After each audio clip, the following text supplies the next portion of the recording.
Hello student. Today we discuss about the construction working and intensity variation concept of Fresnel's half period zones. तो इस lecture में हम लोग half period Jones क्या है, कैसे काम करता है, ये एक्सप्लेनेशन करेंगे। इसी टॉपिक को पिछले लेक्चर में भी एक्सप्लेन किया गया था। अब उसी का कुछ पार्ट रिमेनिंग है जिसको हम लोग कंप्लीट करना चाहते हैं। तो इस कंप्लीट करने के टर्म में दो चीज़ कैलकुलेट करेंगे, area of Fresnel half period zone and intensity variation formula of half period zone क्या होगा। तो एक कंटेंट हम लोग इसमें फ्रेस्नेल हाफ पीरियड जोन्स लिए हैं, इसी को हम लोग एक्सप्लेन करेंगे आगे, जहाँ तक पिछले लेक्चर में किया गया है उसके आगे। तो फ्रेस्नेल ये हो जाएगा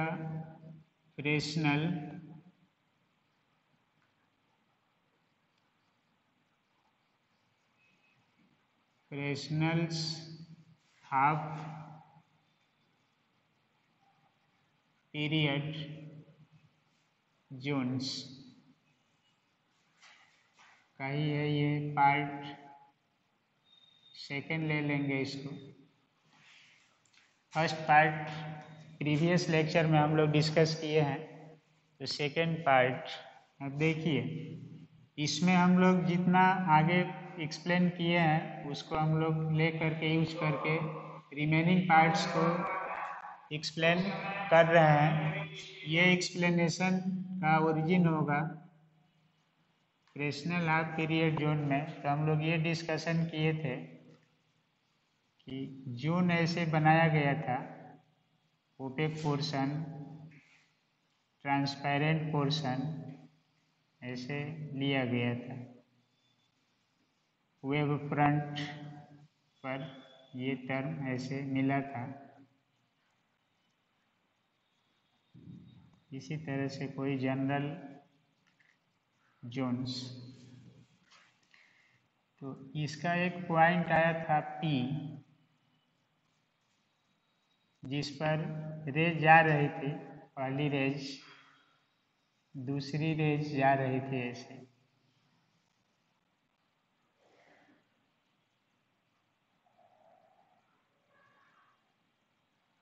जो भी रेज है इस पर तीसरी रेज जा रही थी, यहाँ से हम लोग लिए थे nth रेज मिल रही थी।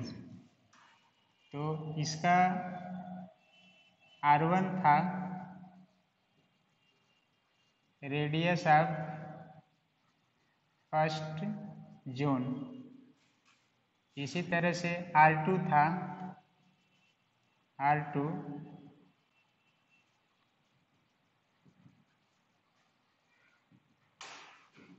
Radius of second zone and so on, इसी तरह से मिलेगा। P फोकस पॉइंट था,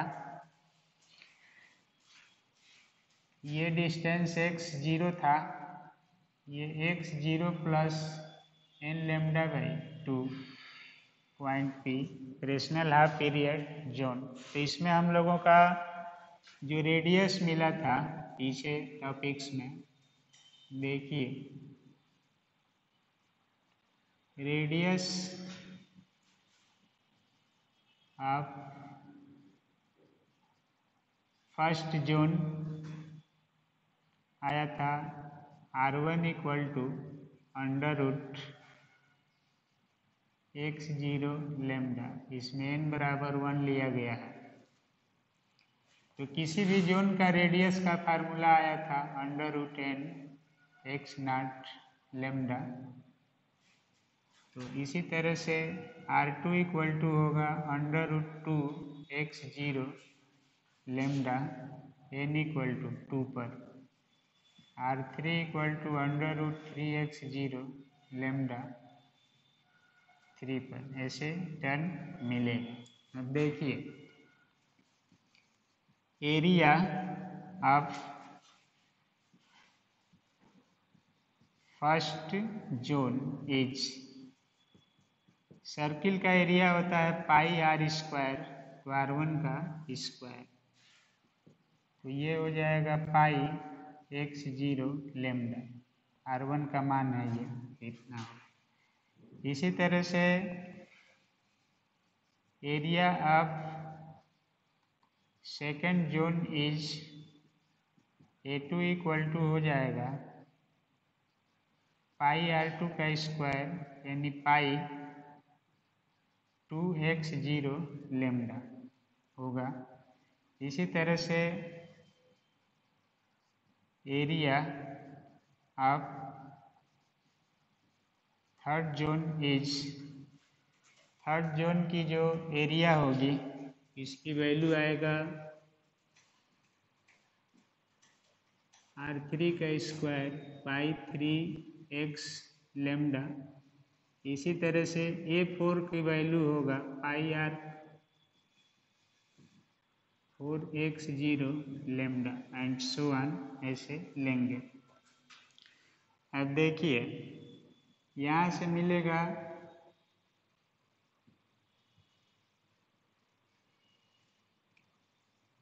हर जोन का जो एरिया है ये हम लोग फाइंड करना चाहते हैं कि कितना होगा इस जोन का एरिया, इसको हम लोग सब्ट्रैक्ट करेंगे इसमें से।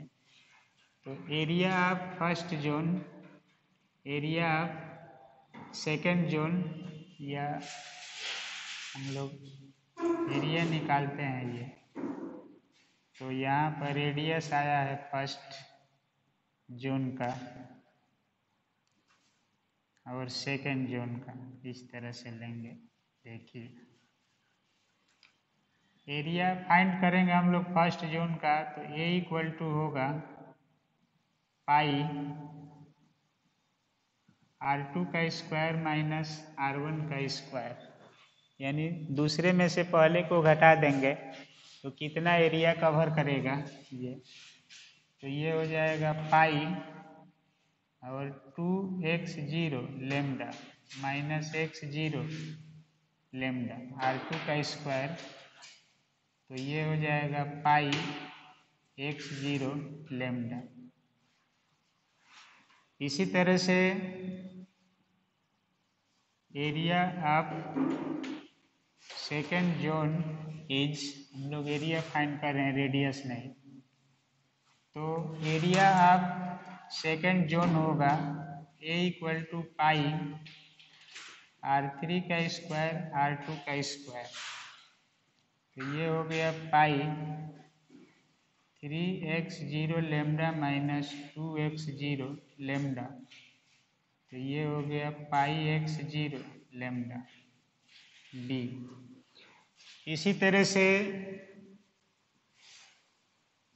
एरिया ऑफ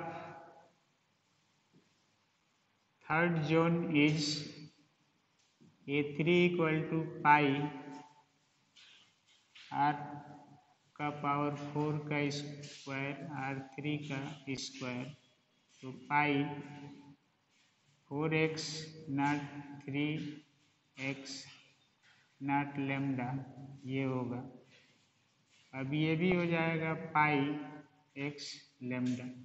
इसी तरह किसी भी स्टेट का एरिया निकाला जाएगा, तो यहाँ से ये निष्कर्ष निकल रहा है A1 equal to A2 equal to A3 equal to dot dot equal to pi x0 lambda, pi x0 lambda equal to constant, तो ये कांस्टेंट बना रहेगा। इसका मतलब है कि area of fractional half period zone equal to A equal to, ये terms हम लोग एक्सप्लेन कर लिए हैं, तो इसकी वैल्यू हो जाएगा पाई x0 lambda, pi x0 lambda, और ये कांस्टेंट रहेगा। तो area of each zone plate 10, area of each fractional half period zone is remains constant as pi x0 lambda and independent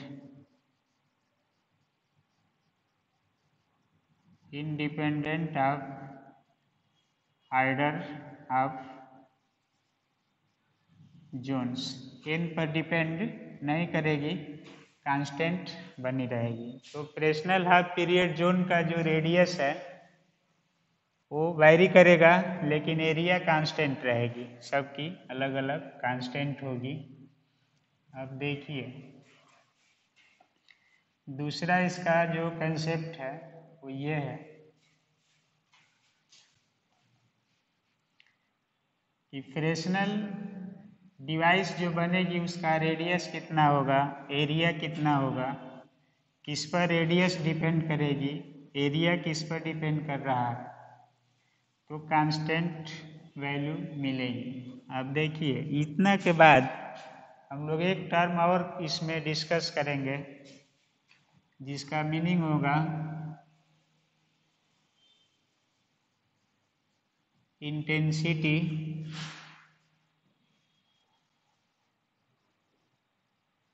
distribution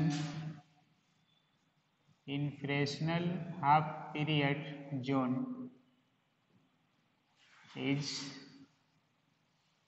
find as। अब देखिए fractional half period Jones का intensity क्या होगा, इस पॉइंट पर कितना इंटेंसिटी मिलेगी। तो इसमें हम लोग ये डिस्कशन किए थे कि पॉइंट P पर जितनी रेज मिल रही है, फर्स्ट रेज जा रही थी तो उसका ऑप्टिकल पाथ ये था, सेकेंड जा रही थी तो इसका पाथ λ/2 डिफर था, थर्ड का था x0 + 2 λ/2। तो ये डिस्कशन हम लोग पीछे किए हैं और ये भी फाइंड किए थे कि फेज डिफरेंस λ/2 के कारण, पाथ डिफरेंस λ/2 के कारण जो फेज डिफरेंस होता है वो पाई होता है।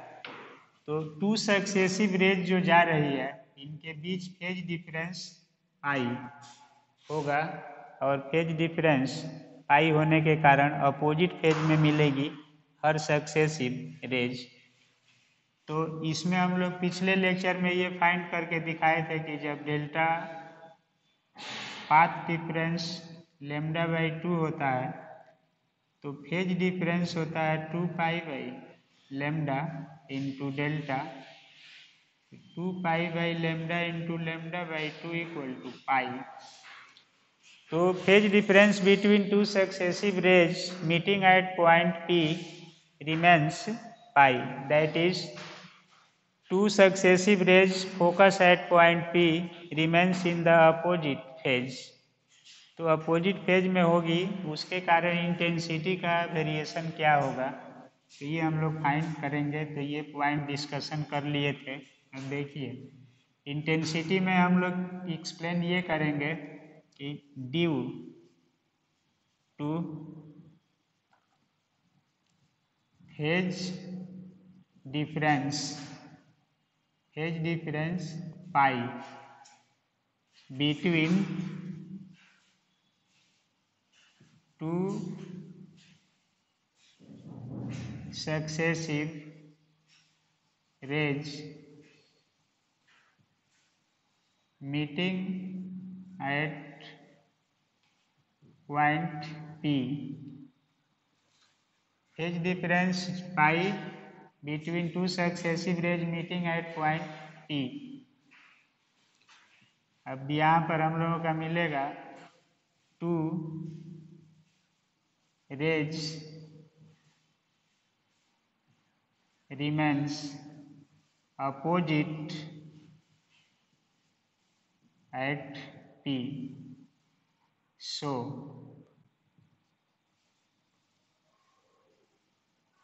resultant amplitude at P will be, तो पॉइंट P पर रिजल्टेंट वेव क्या होगा? तो देखिए आप लोग, अगर हम लोग सपोज करते हैं, ये फिगर हम लोग पहले से ड्रा किए हैं, अब यहाँ पर एक कंडीशन लिया जाएगा, इसे ध्यान से देखेंगे सब लोग। देखिए पॉइंट P है,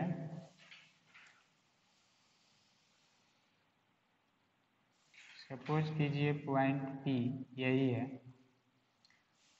तो जो रेज डिफ्रैक्शन में ये बताया गया आप लोगों को कि सेंटर से जाने वाली रेज की इंटेंसिटी मैक्सिमम होती है और जो जितना डिफ्रैक्ट होती है उसकी इंटेंसिटी उतना ही कम होती जाती है। तो फर्स्ट रेज जा रही है कम डिफ्रैक्ट होकर सेंटर पर मिलेगी, सेकंड थोड़ा डिफ्रैक्ट होकर जाएगी तो ये कम होगी और कम होगी, इसकी और कम होगी, तो सबकी अलग अलग इंटेंसिटी मिलेगी। तो सपोज कीजिए कि एक वेव ऐसे फेज में जा रही है, ये E1 है फर्स्ट वेव, तो सेकंड होगी इसके अपोजिट, ऐसे जाएगी E2, और फिर E3 और E4, E5, ये E1 फर्स्ट, उसी तरह से E6, E7, E8, मान लीजिए n जा रही है वेव ऐसे, तो सभी वेव जो होगी अपोजिट फेज में, ये अगर प्लस डायरेक्शन में होगी, पॉजिटिव होगी, तो ये निगेटिव होगी, फिर ये पॉजिटिव होगी तो फिर ये निगेटिव होगी, प्लस माइनस ऐसे चलेगी। तो या इसका मीनिंग है कि एक वेव ऐसे जा रही है तो दूसरी वेव इसके अपोजिट जा रही है ऐसे, तो अपोजिट का मतलब हो गया कि जब ये पॉजिटिव में होगी तो ये निगेटिव में होगी, जब निगेटिव होगी तो पॉजिटिव होगी। तो एक अगर E1 है तो दूसरा होगा E2, अपोजिट फेज में मिलेगी। तो अपोजिट फेज में जाने के कारण इसका एम्पलीट्यूड कितना होगा ये हम लोग देखेंगे।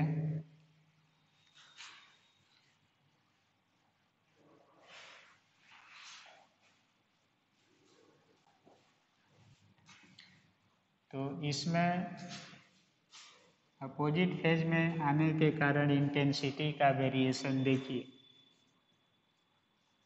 Resultant E equal to E1 plus E2 minus E3 plus E4 minus E5 plus E6, ऐसे डाट डाट करके जाएगा, लास्ट में En टर्म तक बढ़ेगी, वेव जाएगी।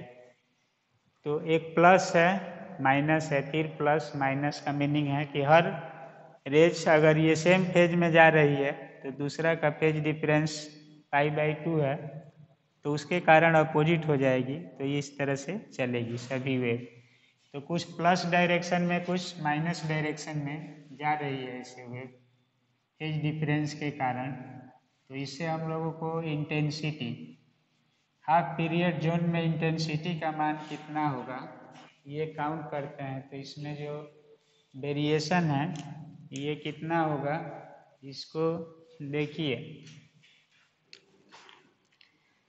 इसका वैल्यू हो जाएगा, अगर हम लोग इसको अरेंज करते हैं ऐसे एक सीरीज के रूप में, तो E1/2 plus E1/2 minus E2 और प्लस E3/2 ऐसे लेंगे,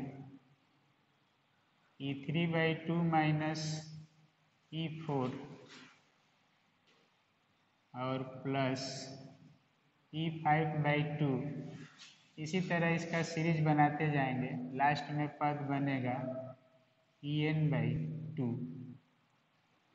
तो इसका मीनिंग है कि हम लोग इसको E1 को E1/2 प्लस E1/2 लिख देंगे तो मान में कोई डिफरेंस नहीं आएगा, माइनस E2 है तो रख दिए, फिर E3 को E3/2 प्लस E3/2 लिख दिए तो मान में डिफरेंस नहीं आएगा। फिर -E4 है तो इसको लिख दिए।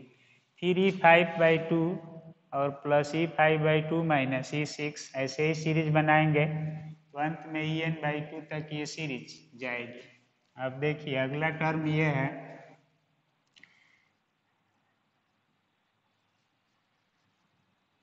here E2 is the average of E1 and E3, that is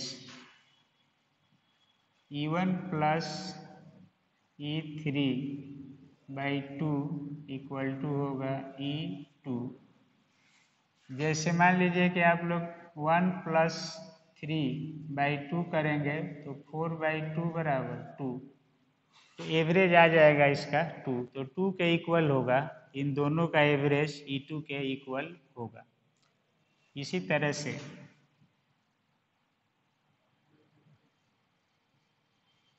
अगला जो टर्म है इसका कि E4 is average of E3 and E5, यानी अगर हम लोग 3 + 5/2 करते हैं तो 4 आ जाएगा, तो 4 का एवरेज होता है ये, तो ये हो जाएगा E3 + E5/2 equal to E4। इसी तरह से और भी टर्म मिलेगा, ऐसे लेते रहेंगे हम लोग टर्म्स कितना होगा। तो यहाँ पर देखिए अब ये सीरीज को सॉल्व करना है तो E1/E2 प्लस E3/E2 को हम लोग लिख देंगे E2, और ये प्लस होगा ये माइनस है। उसी तरह से अगला टर्म आएगा तो जो सीरीज बनेगा इसका, ये क्यों अपोजिट हो रहा है ये सारी चीज़ें प्रूफ की गई, मैकेनिज्म क्या है ये एक्सप्लेन किया गया। अब हम लोगों को इंटेंसिटी डिस्ट्रीब्यूशन यूज करना है। देखिए 10, थोड़ा उस डब्बे में स्याही होगा, थोड़ा डाल दीजिए कलर स्याही। यहाँ पर 10, ये जो इक्वेशन है E इक्वल टू ये होगा E1/2 plus E2 minus E2। देखिए ये दोनों का सम E2 है तो E2 minus E1 plus post में आएगा E4 minus E4 plus dot dot last term बचा था En/2, तो ये कैंसिल होता जाएगा अंडर ब्रैकेट की क्वांटिटी, तो ये बचेगा E1/2 plus En/2, resultant amplitude इतना होगा। अब इस वैल्यू में हम लोगों को मिलेगा, देखिए here En very less than E1, यानी last diffracted rays has very small amplitude or energy or intensity, so En can be neglected।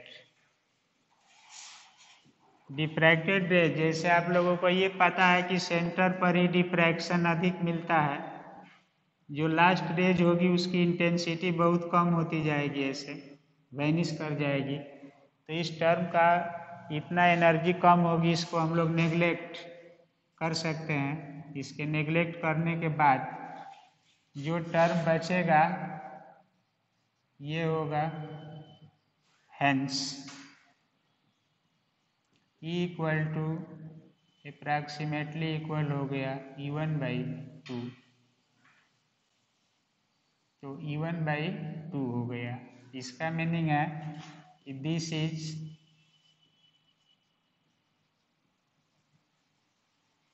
Called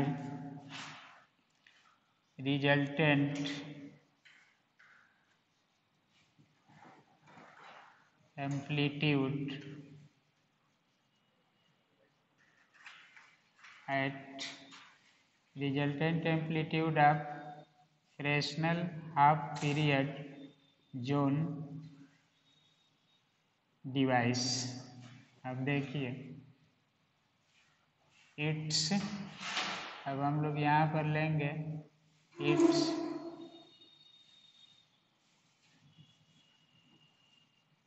corresponding intensity, क्यों प्लस माइनस आया है अपोजिट फेज के कारण, एवरेज कैसे लिया गया है, उस सीरीज को सॉल्व करने का तरीका क्या है, तो ये मिला। करेस्पॉन्डिंग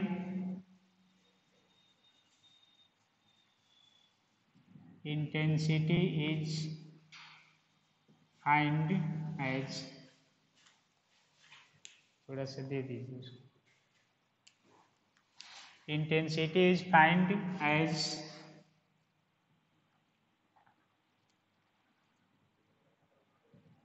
मार्कर की स्याही डाउन हुई है, थोड़ा डाल कर दीजिए इसको, फाइंड एज। अब देखिए एक आप लोग पहले से पढ़ते आए हैं कि इंटेंसिटी प्रोपोर्शनल होती है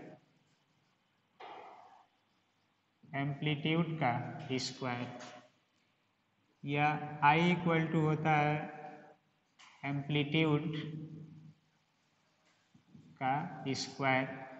तो ये एम्पलीट्यूड है हमारा E1/2 का होल स्क्वायर, या E1²/4,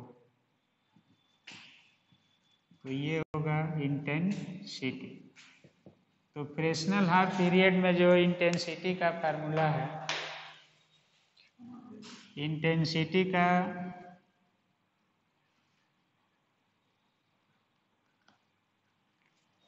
फार्मूला यहाँ पर जो बन रहा है फाइनली, ये अप्रॉक्सीमेट इक्वल है E1²/4,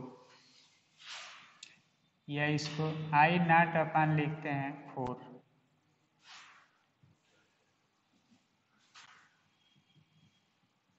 I0 equal to E1² equal to maximum intensity होगा।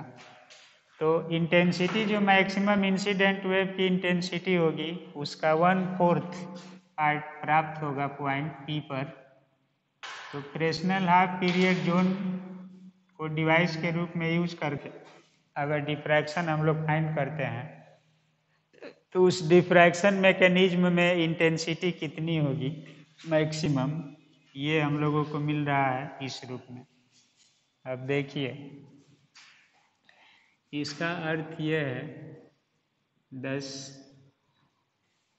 Resultant intensity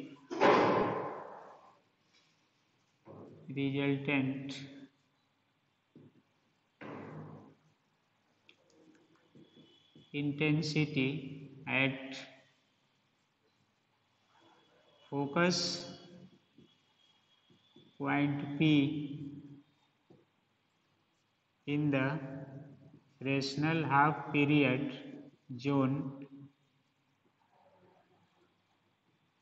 remains as 1/4 of its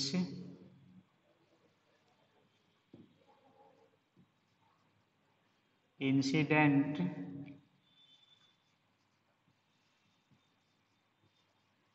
maximum intensity.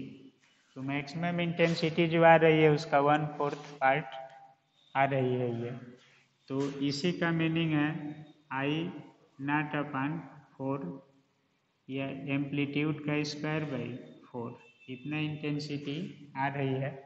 तो इंटेंसिटी जैसे जैसे जोन बढ़ेगा वैसे वैसे इंटेंसिटी घटती जाएगी। तो इंटेंसिटी का डिस्ट्रीब्यूशन इसमें कितना होगा, तो फ्रेस्नेल हाफ पीरियड जोन में जो इंसिडेंट वेव की मैक्सिमम एम्पलीट्यूड था E1, इसी का 1/4 हिस्सा आ रहा है इसमें। तो फ्रेस्नेल हाफ पीरियड जोन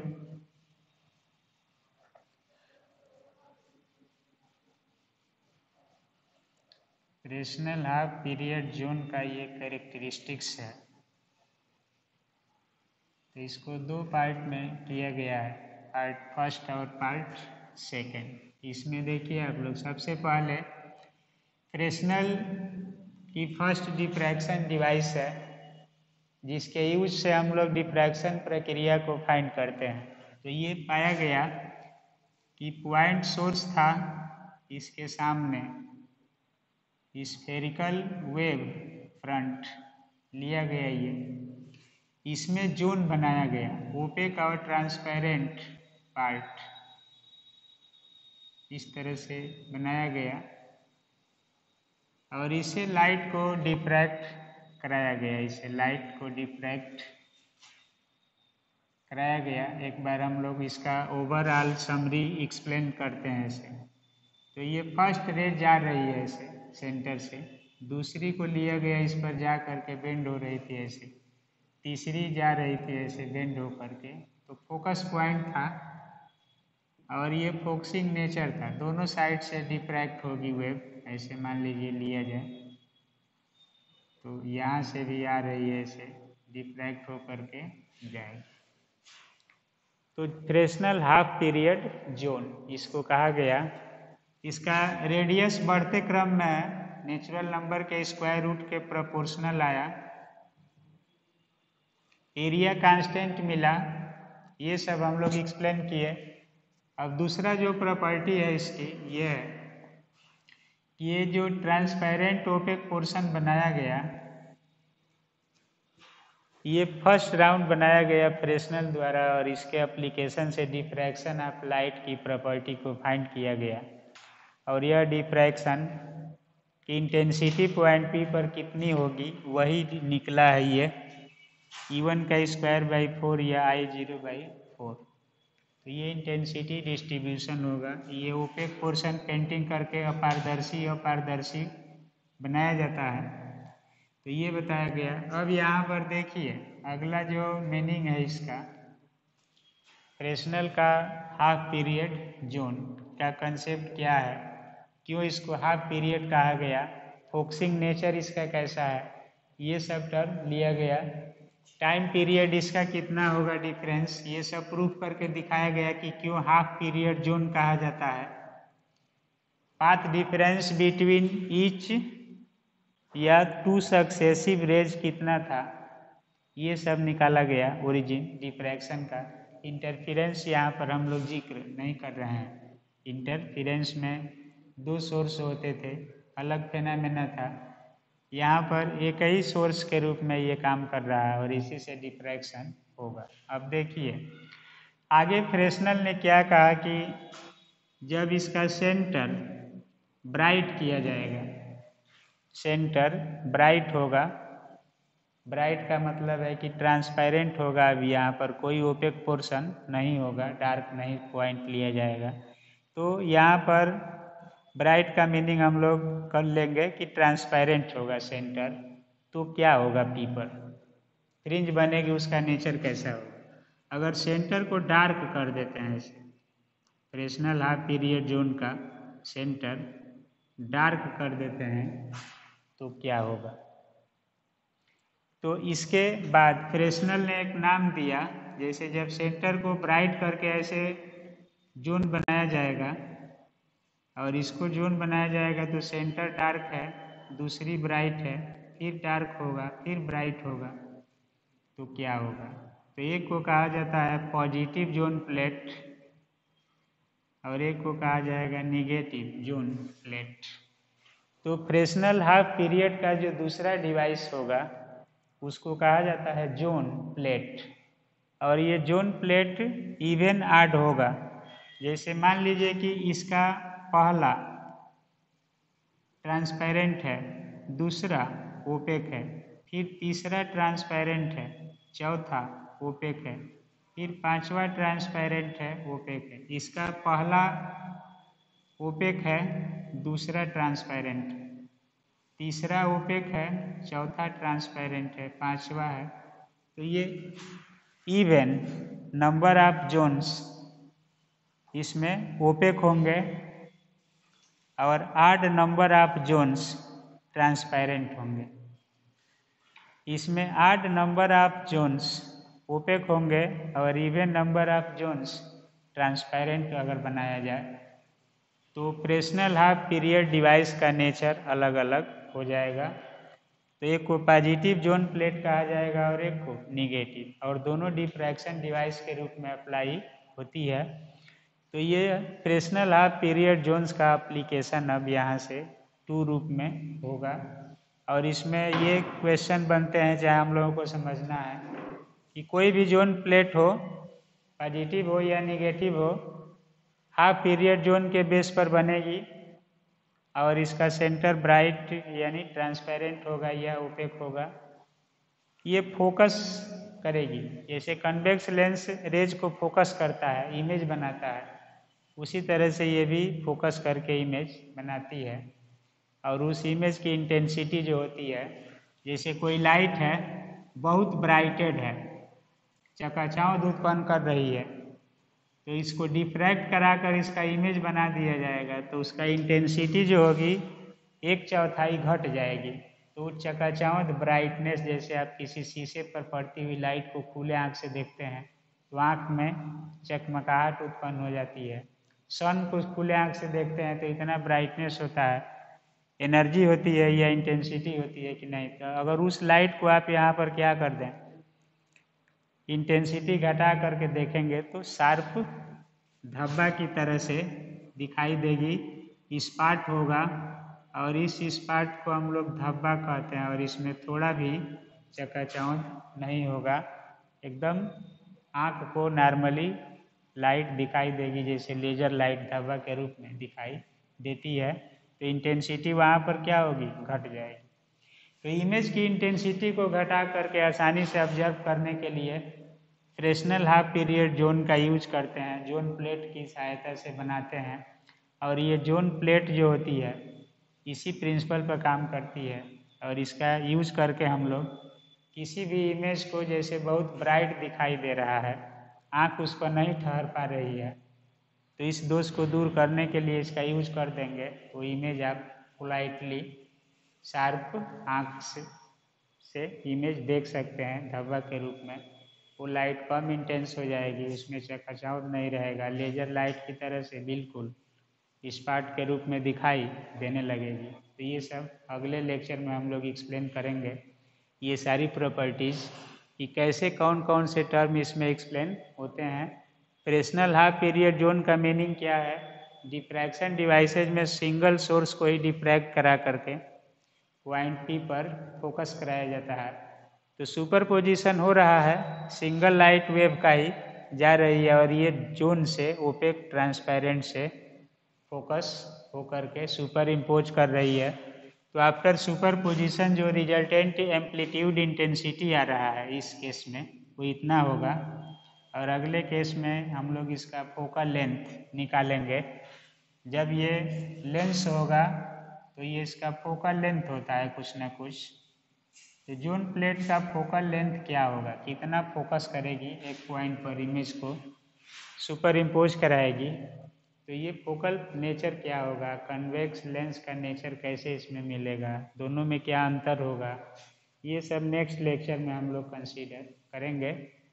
इस लेक्चर में हम लोग फ्रेस्नेल हाफ पीरियड के resultant intensity, path difference, phase difference, time difference, amplitude variation या इंटेंसिटी वेरिएशन कैसे मिला, इसको सॉल्व करके देखें। अब शेष प्रॉपर्टी अगले लेक्चर में हम लोग डिस्कस करेंगे, जोन प्लेट के रूप में, पॉजिटिव जोन प्लेट या नेगेटिव जोन प्लेट के रूप में। इसको आगे हम लोग एक्सप्लेन करके अगले टॉपिक को समझेंगे, डिफ्रैक्शन के लिए यूजुअल टर्म बनाएंगे कि डिफ्रैक्शन कैसे होता है जून प्लेट से। तब तक के लिए ओके, थैंक यू।